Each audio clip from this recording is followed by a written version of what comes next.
sa bawang and onion. Chicken na slice.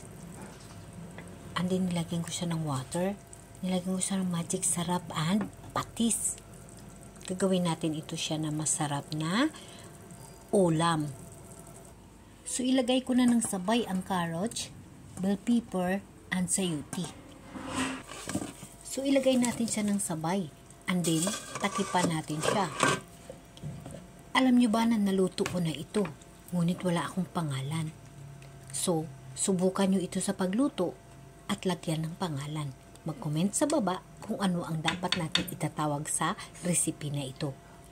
So, nag-ready ako ng repolyo. Naluto ko na itong recipe, ngunit wala pa akong pangalan. I-comment nyo sa baba pag subukan nyo na kung ano ilagay natin na pangalan. Yummy ito.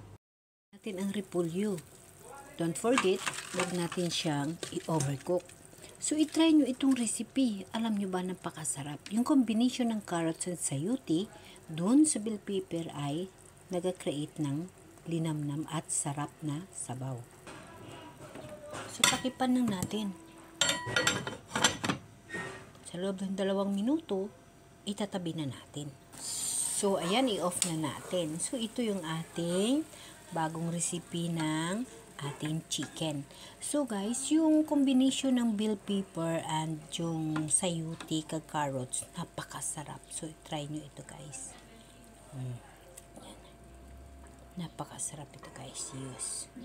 Ito yung ating chicken soup na bagong recipe.